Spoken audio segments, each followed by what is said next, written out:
Naquele tempo, aproximaram-se de Jesus alguns saduceus, que negam a ressurreição, e lhe perguntaram: Mestre, Moisés deixou-nos escrito: se alguém tiver um irmão casado e este morrer sem filhos, deve casar-se com a viúva, a fim de garantir a descendência para o seu irmão.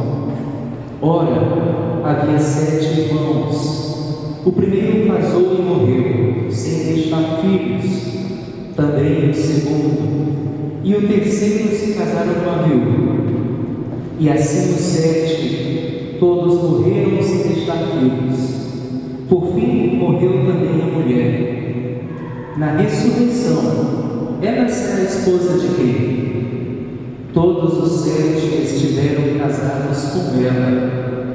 Jesus respondeu aos saduceus: nesta vida, os homens e as mulheres casam-se, mas os que forem julgados dignos da ressurreição dos mortos e de participar da vida futura, nem eles se casam, nem elas se darão em casamento, e já não poderão morrer, pois serão iguais aos anjos, serão filhos de Deus, porque ressuscitaram.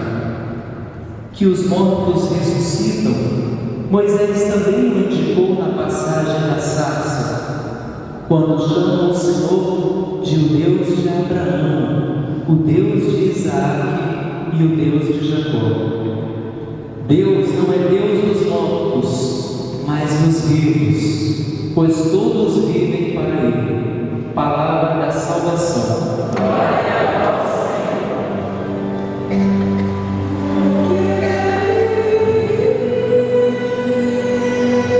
Eu posso crer no porque Ele vive. Temor não há, temor não há, mas eu venci, mas e meu futuro está nas mãos do meu Senhor. Está nas mãos do meu Senhor.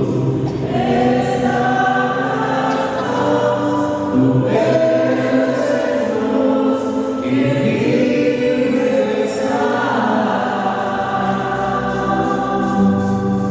Essa canção é muito propícia para o dia de hoje. Será que nós temos uma fé tão precisa, tão forte, firme, capaz de deixar nosso futuro nas mãos de Jesus? Em que estamos depositando as nossas seguranças, o nosso futuro? Qual a qualidade do nosso hoje, do nosso presente, em vista de um futuro muito melhor, de um futuro pleno, de um futuro certo, um futuro na ressurreição? Não um futuro em qualquer lugar, mas nós sabemos que estamos aqui de passagem, não é isso? E que há um futuro que nós ainda não compreendemos, nós podemos experimentar pela fé, que é o futuro da ressurreição, que é a vida plena, não a vida limitada, efêmera, não é uma vida pequena, não é uma vida de dor, de feridas, de sofrimento. Essa sim é a vida presente. Não é verdade? Tantas coisas que nós passamos no presente da nossa vida, mas se colocamos no futuro, na plenitude de Deus, talvez seja mais fácil de superar a pequenez, a limitação, os desafios da vida. Na primeira leitura do segundo livro de Macabeus, nós percebemos a insistência dos irmãos Macabeus com a sua mãe, que ao serem perseguidos resistem até o limite e morrem. Não é verdade? São perseguidos, a família dos irmãos Macabeus e até a mãe. Talvez seja a primeira indicação no Antigo Testamento de uma fé inabalável na ressurreição. Sabemos que no Antigo Testamento ainda não temos Jesus encarnado, não é isso? No Antigo Testamento ainda estamos aguardando o Messias, naquele tempo. Mas mesmo assim muitas pessoas experimentavam uma fé tão forte como Abraão e tanta gente, Moisés, uma fé que libertava, uma fé que transformava vidas, uma fé que fecundava vida onde havia situação de morte. Mas esta fé era tamanha, grandiosa, capaz de levar muita gente que testemunhou uma vida em Deus até a morte, mas não uma morte qualquer. Esta fé na ressurreição levou muita gente à morte para este mundo, mas em Deus a morte deste mundo não é o final. Em Deus há uma outra dimensão que supera esta vida efêmera, que é a ressurreição, a vida eterna. No tempo do Antigo Testamento, os judeus eram perseguidos, especialmente pela cultura e tradição grega. Sei que é estudante aqui de história, ou quem já estudou teologia, deve saber este dado. A tradição grega dominava e queria mudar as tradições da cultura judaica. E era uma forma de perseguir, era uma forma de matar. Nós não matamos apenas o físico, o corpo, não é isso? Mas quando nós queremos acabar com a tradição, com a cultura, quando nós queremos acabar com a memória de um povo, de alguma maneira nós estamos exterminando a dignidade daquela gente. Nós estamos acabando com vidas, com futuros, com esperanças. Estes irmãos macabeus com esta mãe não representam apenas pessoas físicas, mas representam toda a cultura judaica que era massacrada, explorada e perseguida pela cultura greco-romana. Porém, os judeus, mesmo sendo perseguidos, com a sua fé em Deus, em um Deus da ressurreição, eram capazes de resistir até o final, porque para eles a última palavra não era uma palavra dos donos, dos poderosos, dos donos dos poderes deste mundo.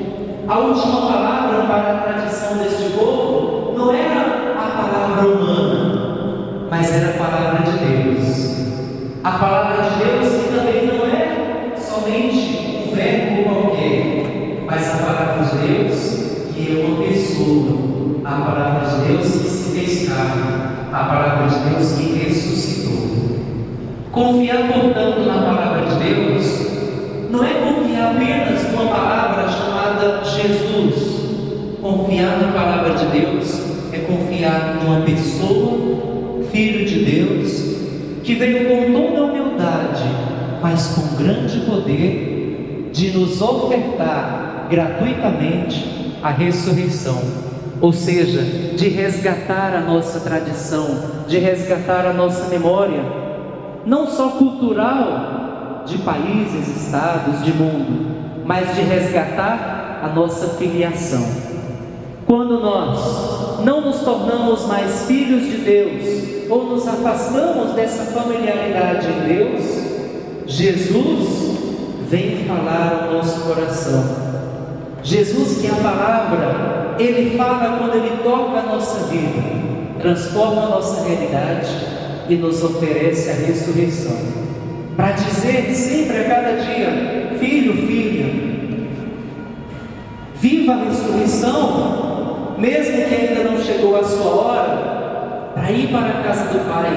É possível você ser resgatado, você ser considerado na sua dignidade de filho e filha de Deus, e assim nós já viveremos experimentando a ressurreição aqui na terra. É possível, mas para viver a ressurreição precisamos morrer para muitas coisas deste mundo. Na segunda leitura, São Paulo escreve a quem? Começa com T, aos Tessalonicenses, Colossenses. Na segunda leitura nós vemos uma batalha, um combate, uma luta. Nós percebemos que na nossa vida será uma luta constante em busca de garantir e de tomar posse da ressurreição ou das ressurreições em nossa vida. São Paulo, aquele que escreve até dentro de uma prisão, São Paulo que é perseguido, que fica em muitas ocasiões, poderia ficar triste, cansado, abatido, se lamentando da vida com tanto sofrimento e perseguição. São Paulo é aquele que escreve para as comunidades, dizendo: meus irmãos, sigam firmes na fé, alegrai-vos. Imagina você e eu, dentro de uma prisão hoje, no mundo atual, escrevendo para a nossa família: alegrem-se, sejam firmes, continuem combatendo o bom combate. Será que nós teríamos essa capacidade? Será que a nossa fé seria capaz de transformar as situações miseráveis, frágeis, em situações de ressurreição? Será que nós somos capazes, pela qualidade da nossa fé, em transformar muitas lamúrias, lamentações, muitas tristezas, dores, feridas, em oportunidades de crescimento, em oportunidades de vitórias, em esperanças, em certezas? Porque quando nós estamos no sofrimento, na tribulação, na turbulência dos nossos dias, o que nós mais temos são dúvidas. Não sabemos para onde ir, não sabemos que caminho seguir, não sei se eu escuto a minha voz interior, não sei se eu escuto a palavra de Deus, não sei se eu escuto meus familiares, meus amigos, não sei se eu escuto e acabo escutando o mundo e coisas que infelizmente vão desorganizar mais ainda os ruídos, as coisas que passam dentro de nós. O que essas duas leituras de hoje, e aí depois eu completo e finalizo com o Evangelho, estão nos indicando hoje é que o tempo da perseguição, o tempo das limitações humanas, que nós podemos simbolizar como mortes, como as mortes. Vocês sabem que morto não é só aquele que está lá enterrado no caixão, né? Nós podemos sermos um vivo morto. Vocês já escutaram? Já ouviram esse termo? Podemos ser um vivo morto. O que é um vivo morto? É aqui nós estamos vivos, mas muitas vezes desesperançados, cansados. Não os cruzeirenses, né? Acho que vocês estão bem vivos hoje. Enfim, o que as leituras nos pedem hoje? Vamos aproveitar o tempo de Deus, e que seja no sofrimento, que seja na lamentação, mas que nós tenhamos a coragem de, no meio dessas dificuldades da vida, no meio das mortes da nossa existência, encontrarmos um sentido, um futuro, uma esperança. E onde é que está? Na ressurreição.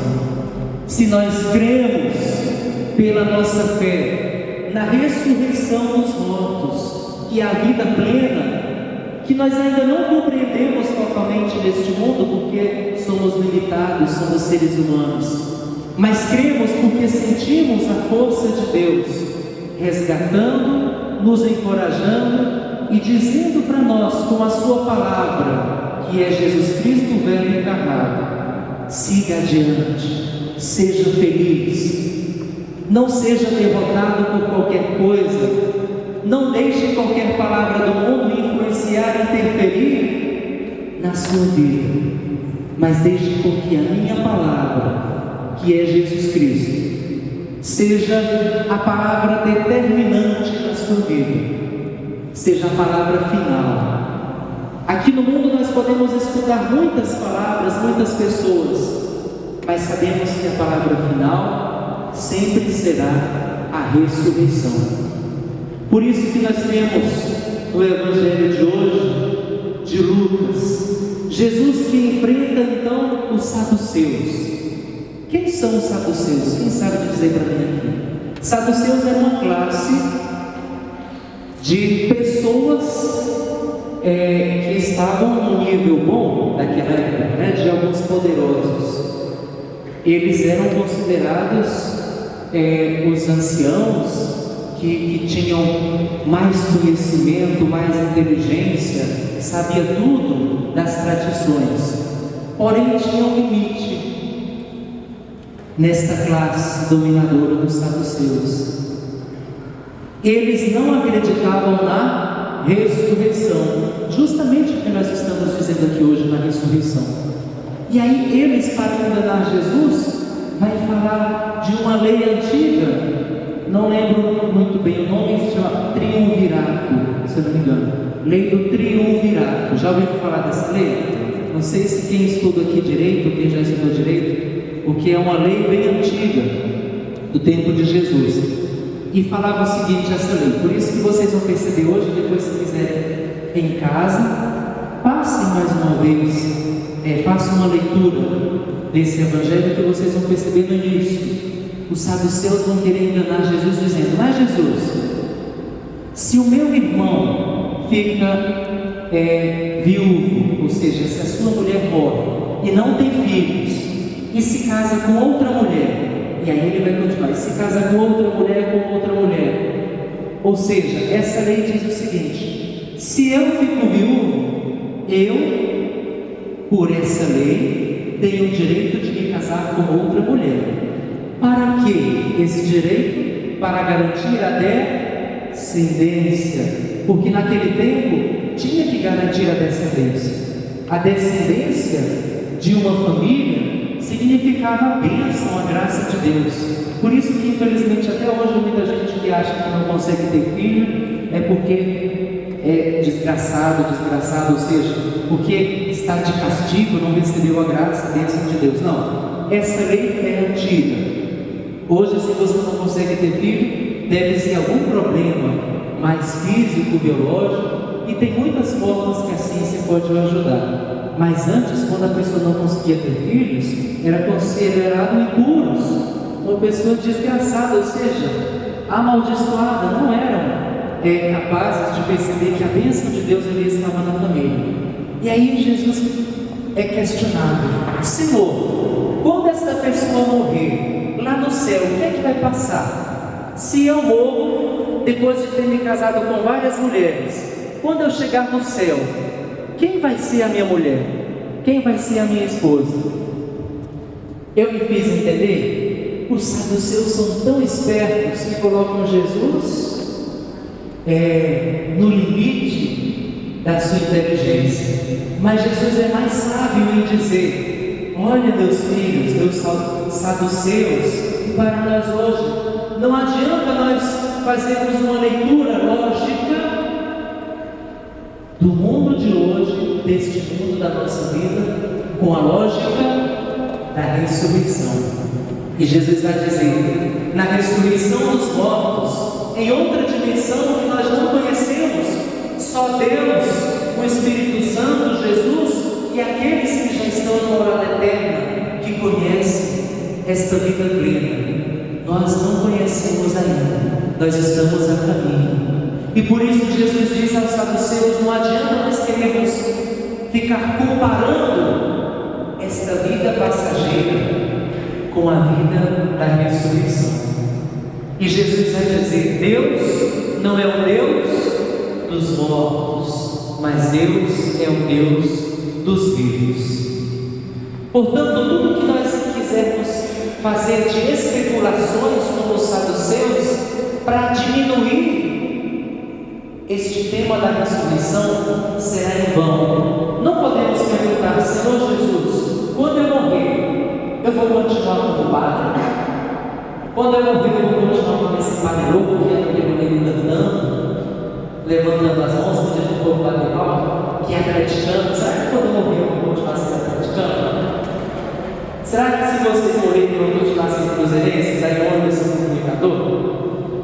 Não adianta perguntar ao Senhor, porque na ressurreição talvez isso não sirva para nada. Na ressurreição dos mortos, nem ser cruzeirista, nem ser atleticano, nem ser padre, nem ser um grande médico, um grande músico, um grande doutor. Isso não serve de nada para Deus. Deus não quer isso na ressurreição.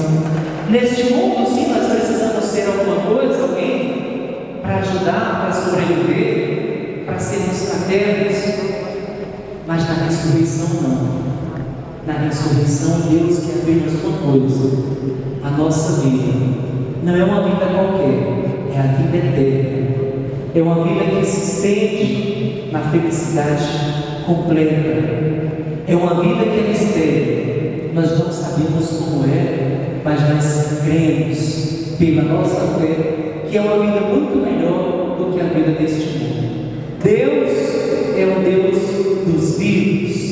Por isso, Deus reserva para cada um de nós uma vida muito melhor. Nós não conseguimos nem pensar como será do que essa vida. Vamos especular menos sobre a ressurreição.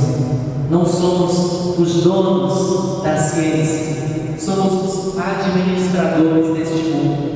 Ninguém é melhor do que ninguém. Se nós fôssemos viver a lógica da ressurreição, o mundo seria outro. Ninguém ia exterminar, massacrar, ferir ninguém, porque todo mundo tinha certeza de que todos nós iríamos viver na ressurreição, na vida plena, sem dor, sem guerra, sem ódio. Mas infelizmente, nem todo mundo, assim como os saduceus, não crê na ressurreição. E aquele que não crê na ressurreição pode pensar que o mundo é só isso. É só aquilo que a gente vê com os nossos olhos.